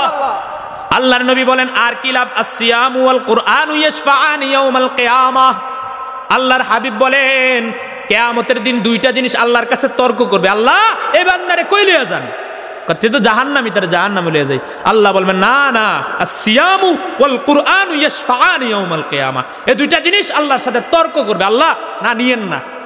রোজা রাখ দিয়ে বলবে ইয়াকুল সিয়ামু ফাইন্নাহু মানাতুহু আত-তাআমা ওয়া শাহওয়াতুহু ফিল ইয়াউমি। আল্লাহ সিয়াম এ রোজা আল্লাহকে ডাক দেব, আল্লাহ এই বান্দারে আপনি জাহান্নাম দিবেন আমি থাকতে, এটা কখনো সম্ভব না, কারণ আমি রোজা, তারে দিনের বেলা খাইতে দেই নাই, দিনের বেলা পানি পান করতে দেই নাই, তারে দিনের বেলা বিবির কাছে যাইতে দেই নাই। সুবহানাল্লাহ। ফাইন্নাহু মানাতুহু আত-তাআমা ওয়া শাহওয়াতুহু ইয়াউম, আমি তাকে দিনের বেলায় স্ত্রী সহবাস করতে দেই নাই, খাবার খাইতে দেই নাই, পানি পান করতে দেই নাই, আপনি তার কিভাবে জাহান্নাম দিবেন? আল্লাহ আমি না তার আটকায় রাখছি, সে আমি রোজার জন্য না সে দুনিয়াতে কাজটা করতে পারে নাই। আল্লাহু আকবার। কেমন মনে করেন আপনি? শোনেন রোজার কি দাম। আল্লাহর নবী সাল্লাল্লাহু আলাইহি ওয়াসাল্লাম এবার আরো বলতেছেন রোজার পাশাপাশি স্পেশাল কিছু ইবাদত আছে না নাই? এই রোজার মধ্যে আল্লাহ তাআলা রাত্রিবেলা ঘুম থেকে উঠে সাহরি খাওয়া লাগে কি লাগে না? এটা যে সাহরি খান রাতকাবেলা যে ফ্যাট বরণে লেগে খান, হ্যাঁ আমরা ফ্যাট বরণে লেগে খাই। আমরা রাত্রিবেলা সাহারি কেন খাই? সাহারি খাইলে আমরা সারাদিন রোজা রাখতে সহজ হয়, ফ্যাটটার মধ্যে কটা খানা থাকে, রাত্রে খানাটা খাইলে অন্তত দুপুর পর্যন্ত চলন যায় নাকি, এজন্য খাবার খাই। কিন্তু না, সাহারি এজন্য দেয় নাই তো। আল্লাহর নবী বলেন, আল্লাহর নবী সাল্লাল্লাহু আলাইহি ওয়াসাল্লাম ডাক দিয়ে বলেন তোমরা সাহারি খাও, তাসাহহারু ফা ইন্না ফিস সুহুরি বারাকা, নবী আরবি সাল্লাল্লাহু আলাইহি ওয়াসাল্লাম বলেন তোমরা সাহরি খাও, কেন সাহরির মধ্যে আল্লাহ তাআলা বরকত রাখছেন, বরকত সুবহানাল্লাহ। পৃথিবীর মধ্যে অনেক খাবার তো খাই, কিন্তু ওই কোন খাবারের মধ্যে বরকত নাই। স্পেশাল রাত্রিবেলা বান্দারা যে সাহরিটা খায় ভোর রাত্রি উঠা, এটার মধ্যে আল্লাহ তাআলা বরকত রাখছেন সুবহানাল্লাহ।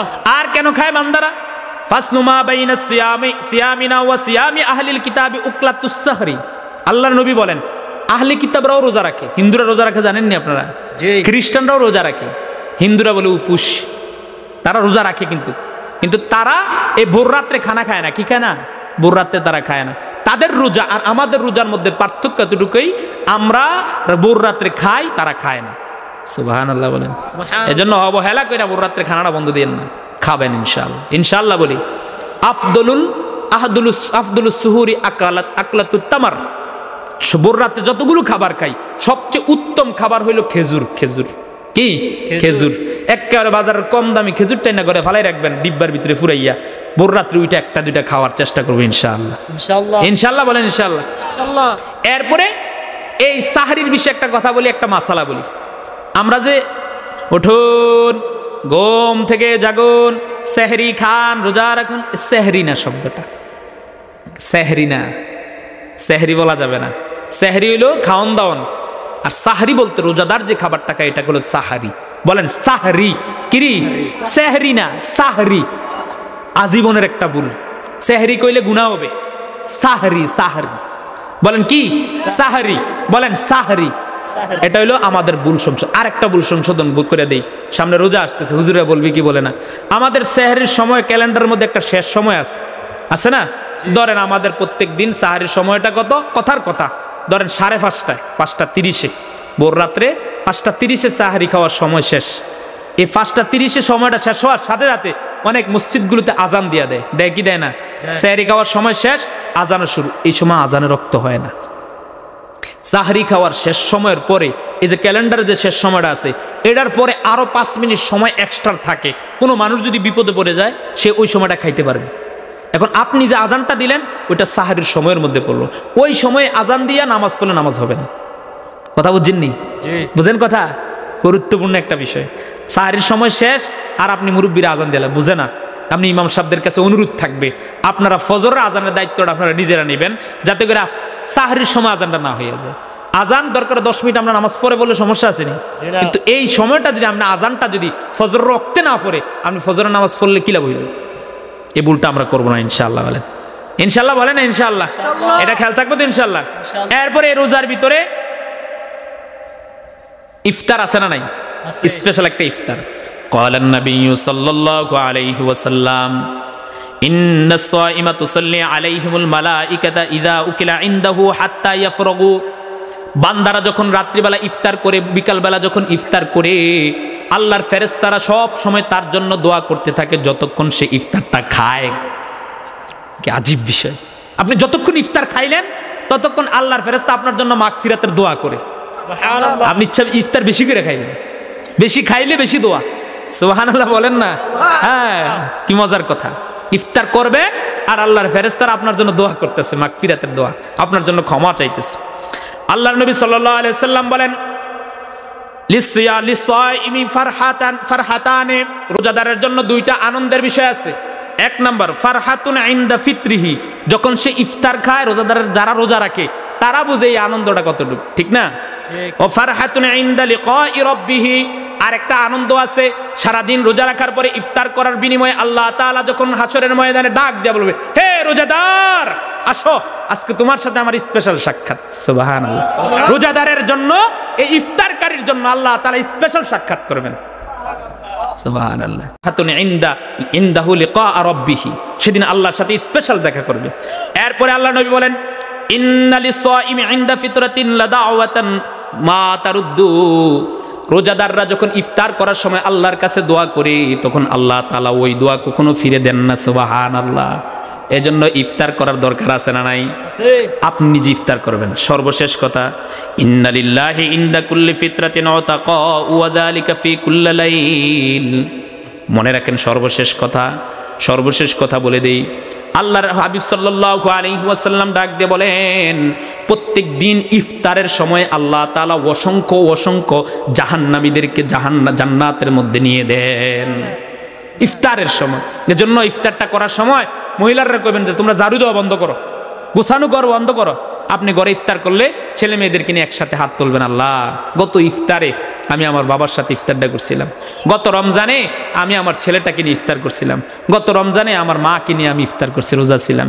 আল্লাহ এবছর নাই, আল্লাহ আমি জানি না আমার মার কবরটা কি জান্নাতে আছে না জাহান্নামের মধ্যে আছে, আমার মা বাবার নামটা কি জান্নাতের খাতায় না জাহান্নামীদের খাতায়। আল্লাহ আপনার হাবিব বলেছেন আপনি নাকি ইফতারের সময় অসংখ্য অগণিত জাহান্নামীদেরকে জান্নাতের মধ্যে নিয়ে দেন। আল্লাহ আপনার কাছে একটা দরখাস্ত, আল্লাহ আল্লাহ আপনি আমার মারে মাফ করে দিয়েন। পারবো না ইনশাআল্লাহ? আল্লাহ আপনি আমার বাবারে মাফ করে দিয়েন। এটাই তারা পাবে, তারা আপনার কাছে টাকা চাইবে না। এই যে ওর সম্পত্তি রেখে গেছেন এগুলো দেওয়ার জন্য বলেন, শুধু এটা চাবেন। আর একটা রমজানে স্পেশাল কাজ হলো, রমজানের ভিতরে আরো কিছু আছে, কতটি কম লাইলাতুল কদর আছে না নাই? এই লাইলাতুল কদরের রাত্রে আল্লাহ তাআলা প্রথম আসমানে আসেন।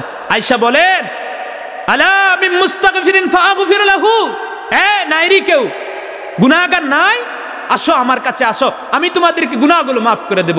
আলা মিন মুস্তারজিকিন ফারযুকুহু, আছুনি কেউ ক্ষুধার্ত, পেটের মধ্যে খাবার দরকার, রিজিকের অভাবওয়ালা কেউ আসুনি, আসো আমার কাছে চাও, আমি তোমাদের রিজিকের অভাব দূর করে দেবো। আলা মিন মুবতালিয়ান ফাওয়াফি, আসুনি কেউ অসুস্থ, আসুনি কেউ বিপদওয়ালা, আমার কাছে চাও, আমি তোমাদের বিপদ আপদ দূর করে দেবো। সুবহানাল্লাহ। কখন থেকে?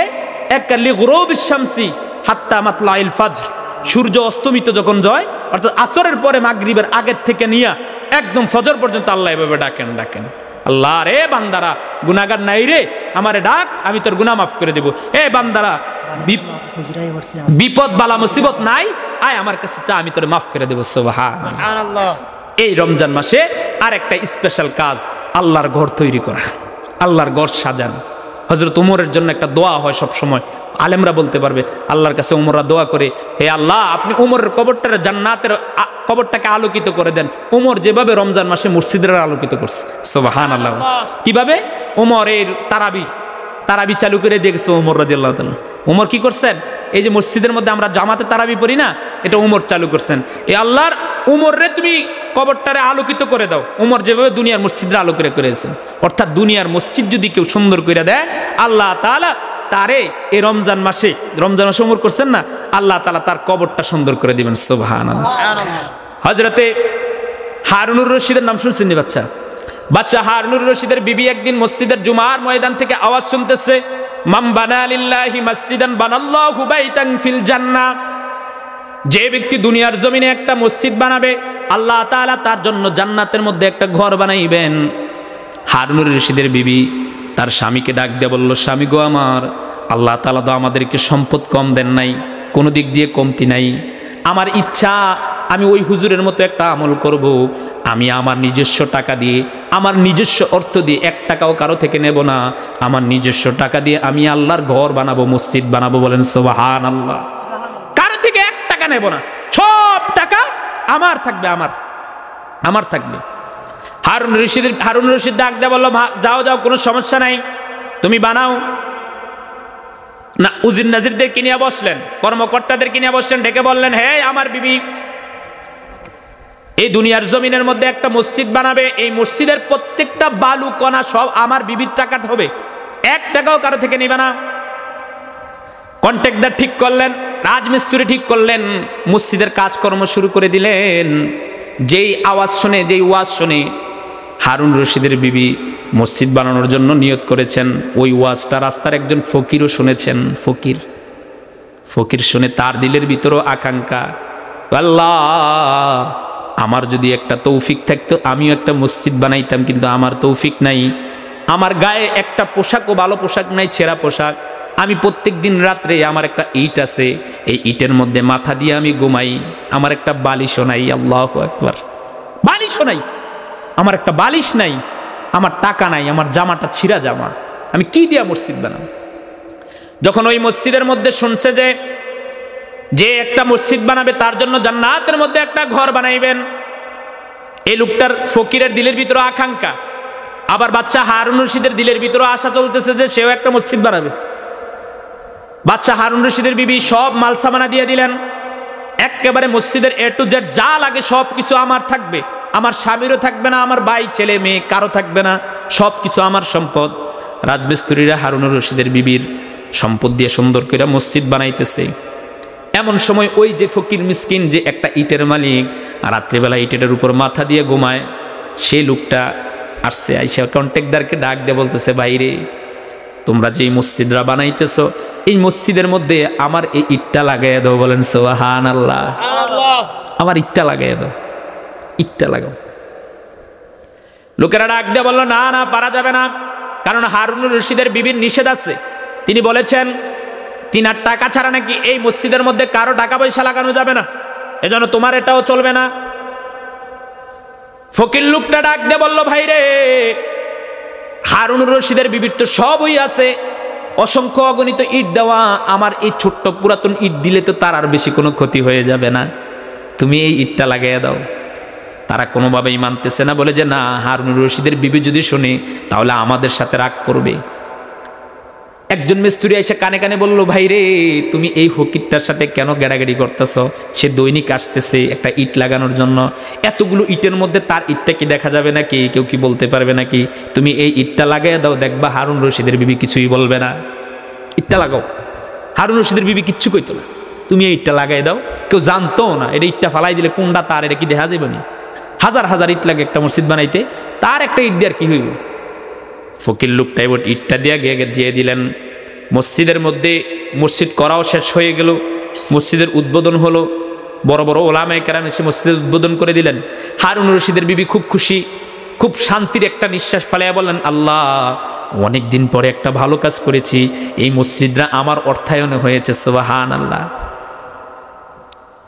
মসজিদ বানানো শেষ, হারুন রশিদের বিবি রাত্রিবেলা স্বামী স্ত্রী একসাথে ঘুমাইলেন। ঘুমের মধ্যে স্বপ্নে দেখতেছে এত সুন্দর একটা ঘর, ওই ঘরের সামনে সে গেল, যাওয়ার পরে ঘরের সামনের দারোয়ানরা দরজাটা খুলে দিলেন, খুলে দিয়ে তাকে আপ্যায়ন করে বললেন যে বোন, আপনি ভিতরে ঢুকেন, এই ঘরটা আপনার জন্য তৈরি করা। বলেন সুবহানাল্লাহ। হারুন রশিদের বিবি তাকিয়ে দেখতেছেন এই ঘরের মধ্যে যেই রুমগুলো আছে, এই ঘরের মধ্যে যেই প্রত্যেকটা কামরা আছে, এক একটা খুবই সুন্দর, যত দেখে একটার চাইতে আরেকটা বেশি সুন্দর, একটার চাইতে আরেকটা বেশি সুন্দর। এভাবে প্রত্যেকটা রুমের মধ্যে ঘুরা ঘুরা দেখতেছেন। দূর থেকে তাকায় দেখে একটা কর্নারের মধ্যে একটা রুম দেখা যায়, ওই রুমটা আরো বেশি সুন্দর, আগের রুমগুলো উঠছে আরো বেশি সুন্দর। হারুন রশিদের বিবি দৌড়ে ওই রুমের মধ্যে গেলেন, দরজা যায় দেখে যে দরজা লাগানো, সুবহানাল্লাহ বলেন, দরজা লাগানো, তালা মারা, তালা মারা, তালা মারা, দরজা লাগানো, তালা মারা। দারোয়ানদেরকে সবাই ডাক দিয়ে বলছে, এই তাড়াতাড়ি দরজা খুল, আমার বিল্ডিং, আমার ঘর, আমার ঘরের ভিতরে তালা, আমি এই রুমে তাড়াতাড়ি ঢুকি, এটা খুব সুন্দর, বাহির থেকে এত সুন্দর, ভিতরে জানি কত সুন্দর। দারোয়ানরা এসে বলে যে না না, এই রুমের মধ্যে আপনি ঢুকতে পারবেন না, এই রুম আপনার না। হঠাৎ করে ঘুম ভেঙে গেলেন। ঘুম ভাঙার পরে হারুন রশিদের বিবি কান্নাকাটি শুরু করে দিলেন, হায় হায়, এটা আমি কি দেখলাম? হারুন রশিদ ডাক দিয়ে বলছে, তুমি কি দেখছো? বলে যে এমন এমন আমি একটা রুম দেখলাম, বিল্ডিং দেখলাম, ঘর দেখলাম, অনেক সুন্দর। ওই ঘরের ভিতরে ঢুইকা আমি প্রত্যেকটা রুমে খুব সুন্দর করে দেখতেছি, আমার প্রাণ জুড়ে যায়, আমার চোখ শীতল হয়ে যায়, এত সুন্দর সুন্দর রুম। আমি যখন সামনের দিকে গেলাম, গিয়ে দেখলাম যে আর একটু সুন্দর, যতগুলো রুম আছে তার চাইতে সবচেয়ে বেশি একটা সুন্দর রুম একটা কর্নারে। ওই রুমের মধ্যে যখন আমি ঢুকতে গেলাম, আমাকে ঢুকতে দেওয়াই হয় নাই কেন? বাচ্চা হারুন রশিদ সাথে সাথে তাবির করার জন্য ওই যুগের শ্রেষ্ঠ আলেমদের কাছে গেলেন, কয়েকজন আলেমদেরকে খবর দিলেন, এই তোমরা কোথায় আছেন, আসেন, আমার বিবি একটা স্বপ্ন দেখছে এমন এমন, সে একটা রুমের ভিতরে, বিল্ডিং এর ভিতরে ঢুকছে, সবগুলো রুম নাকি তার, একটা রুমের ভিতরে তার ঢুকতে দেওয়া হয় নাই। সুবহানাল্লাহ বলতেন না? সুবহানাল্লাহ। উলামায়ে কেরাম তাবির করে দিলেন, ও বাচ্চা হারুন রশিদের বিবি, শুনেন, আপনি হয়তো দুনিয়ার জমিনে এমন কোন পুণ্যের কাজ করেছেন, ভালো কাজ করেছেন, যার বিনিময়ে আল্লাহ তাআলা আপনার জন্য জান্নাতের মধ্যে একটা ঘর বানাই দিয়েছেন। বলে যে হা হা, আমি তো এই মাত্র কয়েকদিন আগে দুনিয়ার জমিনে একটা মসজিদ বানাইছি, এর বিনিময়ে হয়তো আল্লাহ তাআলা জান্নাতের মধ্যে একটা ঘর বানাইছেন। তো বলে যে এই টাকার মধ্যে, এই মসজিদের মধ্যে কারো কোনো টাকা ছিল না, শুধুমাত্র আমার টাকা ছিল, কিন্তু আমার ওই ঘরের মধ্যে এক কোণারে আরেকজনের রুম, এটা কার? এটা কার? ওইটাও দুনিয়ার জমিনে যে হয়তো আরেকটা মসজিদ বানাইছে তার। হারুন রশিদের বিবির মাথা পাগল হয়ে গেছে। সকালবেলা এই মেস্তুর টেস্তুর কন্ট্রাক্টর সবাই ডাকছে, ডেকে কয়, এই আমি যে মসজিদ করলাম, আমার মসজিদের আমার টাকা ছাড়া, আমার সম্পদ ছাড়া আর কার টাকা ঢুকছে কো?